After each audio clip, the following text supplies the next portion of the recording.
Friends, ನಾನಿವತ್ತು ಸಿಂಪಲ್ಲಾಗಿ ಒಂದು ಎಗ್ ರೈಸ್ ಮಾಡಿ ತೋರಿಸ್ತಾ ಇದ್ದೀನಿ. ಸಂಡೇ ಅಂದರೆ ಯಾವಾಗಲೂ ನಾನ್ ವೆಜ್ಜೇ ಮಾಡಬೇಕು ಅಂತೇನಿಲ್ಲ. ಈ ರೀತಿ ಸಿಂಪಲ್ಲಾಗಿ ಮೊಟ್ಟೆ ಇದ್ದರೆ ಒಂದು ಎಗ್ ರೈಸ್ ಮಾಡ್ಕೊಂಡು ತಿನ್ಬೋದು. ತುಂಬಾ ಚೆನ್ನಾಗಿರುತ್ತೆ. ಯಾವ ರೀತಿ ಮಾಡೋದು ಅಂತ ನೋಡೋಣ ಬನ್ನಿ. ಫಸ್ಟು ನಾನಿಲ್ಲಿ ಒಂದು ಬಾಣಲಿಗೆ ಸ್ವಲ್ಪ ಎಣ್ಣೆ ಹಾಕಿ, ಎಣ್ಣೆ ಬಿಸಿ ಆದಮೇಲೆ ಸಾಸಿವೆ ಚಟಪಟ ಆದಮೇಲೆ ಕರಿಬೇವನ್ನು ಸೇರಿಸಿದ್ದೀನಿ.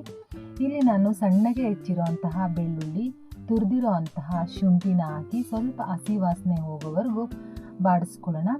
ಆಗ್ತಾನೆ ಕಟ್ ಮಾಡಿ ಹಾಕಿರೋಂತಹ ಬೆಳ್ಳುಳ್ಳಿ, ತುರಿದು ಹಾಕಿರೋಂತಹ ಶುಂಠಿನ ಹಾಕಿರೋದ್ರಿಂದ ಈ ಎಗ್ ರೈಸ್ಗೆ ಒಳ್ಳೆಯ ಘಮನೆ ಕೊಡುತ್ತೆ ಅಂತಲೇ ಹೇಳ್ಬೋದು. ಅದೆಲ್ಲ ಚೆನ್ನಾಗಿ ಫ್ರೈ ಆದಮೇಲೆ ಒಂದು ಈರುಳ್ಳಿನ ಸಣ್ಣಗೆ ಹೆಚ್ಚಿ ಹಾಕಿದ್ದೀನಿ. ಖಾರಕ್ಕೆ ಎಷ್ಟು ಬೇಕೋ ಅಷ್ಟು ಹಸಿಮೆಣಸಿನ್ಕಾಯಿನ ಈ ರೀತಿ ಸಣ್ಣಗೆ ಹೆಚ್ಚಿ ಹಾಕಿದ್ದೀನಿ. ಇದೆಲ್ಲ ಫ್ರೈ ಆದಮೇಲೆ ಒಂದು 1/4 ಸ್ಪೂನಷ್ಟು ಅರಿಶಿನ ಸೇರಿಸ್ತಾ ಇದ್ದೀನಿ. ಒಂದು ಅರ್ಧ ಸ್ಪೂನಷ್ಟು ಗರಂ ಮಸಾಲಾನ ಸೇರಿಸ್ತಾ ಇದ್ದೀನಿ. ಇದನ್ನೆಲ್ಲ ಚೆನ್ನಾಗಿ ಮಿಕ್ಸ್ ಮಾಡಿಕೊಂಡು ನಾನಿಲ್ಲಿ ಒಂದು 2-3 ಸ್ಪೂನಷ್ಟು ರೆಡ್ ಚಿಲ್ಲಿ ಸಾಸನ್ನು ಬಳಸ್ತಾ ಇದ್ದೀನಿ. ಇಲ್ಲಿ ನಾನು ಇದೊಂದೇ ಸಾಸನ್ನು ಬಳಸಿ ಎಗ್ ರೈಸ್ನ ಮಾಡ್ತಾಯಿದ್ದೀನಿ.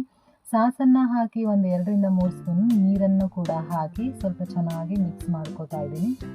ಮಿಕ್ಸ್ ಎಲ್ಲ ಆದಮೇಲೆ ರುಚಿಗೆ ತಕ್ಕಷ್ಟು ಉಪ್ಪನ್ನು ಹಾಕಿ, 1 ಸ್ಪೂನಷ್ಟು ಧನಿಯಾ ಪುಡಿನ ಹಾಕಿ, ಒಂದು ಅರ್ಧ ಸ್ಪೂನಷ್ಟು ಪೆಪ್ಪರ್ ಪೌಡ್ರನ್ನ ಹಾಕಿ, 1 ಸ್ಪೂನಷ್ಟು ಕಸ್ತೂರಿ ಮೇಥಿನ ಈ ರೀತಿ ಕೈಯಲ್ಲಿ ಉಜ್ಜಿ ಹಾಕಿ ತುಂಬಾ ಚೆನ್ನಾಗಿರುತ್ತೆ.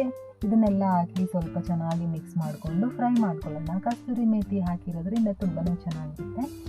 ಇವಾಗ ಇದೆಲ್ಲ ಚೆನ್ನಾಗಿ ಫ್ರೈ ಆದಮೇಲೆ ಫ್ರೆಂಡ್ಸ್, ಎಷ್ಟು ಬೇಕೋ ಅಷ್ಟು ಮೊಟ್ಟೆನ ಹಾಕಿ ಚೆನ್ನಾಗಿ ಬೇಯೋದಕ್ಕೆ ಬಿಡೋಣ. ಚೆನ್ನಾಗಿ ಸ್ವಲ್ಪ ಮಿಕ್ಸ್ ಮಾಡಿಬಿಟ್ಟು ಸ್ವಲ್ಪ 1-2 ನಿಮಿಷ ಬೇಯೋದಕ್ಕೆ ಬಿಡೋಣ. ಅದು ಪಲ್ಯ ರೀತಿ ಆಗಬೇಕು. ಪಲ್ಯ ರೀತಿ ಆಗೋವರೆಗೂ ನಾವು ಇದನ್ನು ಬೇಯಿಸ್ಕೋಬೇಕು.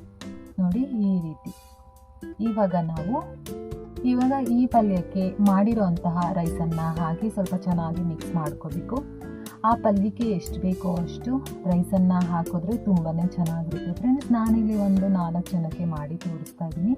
4 ಜನ ಆರಾಮಾಗಿ ತಿನ್ಬೋದು. ಇದನ್ನೆಲ್ಲ ಸ್ವಲ್ಪ ಚೆನ್ನಾಗಿ ಮಿಕ್ಸ್ ಮಾಡಿಕೊಂಡು ಕೊನೆಯಲ್ಲಿ ಉಪ್ಪು ಸ್ವಲ್ಪ ಏನಾದರೂ ಕಡಿಮೆ ಇದ್ದರೆ ಉಪ್ಪನ್ನು ಸೇರಿಸ್ಕೊಳ್ಳಿ. ಖಾರ ಏನಾದರೂ ಕಡಿಮೆ ಇದ್ದರೆ ಸ್ವಲ್ಪ ಪೆಪ್ಪರ್ ಪೌಡ್ರನ್ನ ಹಾಕ್ಕೊಂಡು ಅಡ್ಜಸ್ಟ್ ಮಾಡ್ಕೊಳ್ಳಿ.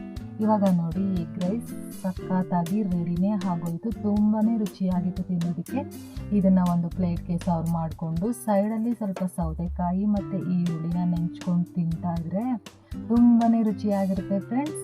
ನೀವು ಎಗ್ ರೈಸ್ನ ಮಿಸ್ ಮಾಡ್ಕೊಳ್ಳೋಕ್ಕೆ ಹೋಗಬೇಡಿ ಅಂತ ಹೇಳ್ತಾ, ಇನ್ನು ಯಾರ್ಯಾರು ನನ್ನ ಚಾನಲ್ಗೆ ಸಬ್ಸ್ಕ್ರೈಬ್ ಆಗಿಲ್ವೋ ದಯವಿಟ್ಟು ಸಬ್ಸ್ಕ್ರೈಬ್ ಆಗಿ, ಲೈಕ್ ಮಾಡಿ, ಕಮೆಂಟ್ ಮಾಡಿ, ಶೇರ್ ಮಾಡಿ. ಮತ್ತೆ ಸಿಗ್ತೀನಿ ಮತ್ತೊಂದು ಈಸಿಯಾದ ರೆಸಿಪಿಯೊಂದಿಗೆ. ನಮಸ್ಕಾರ.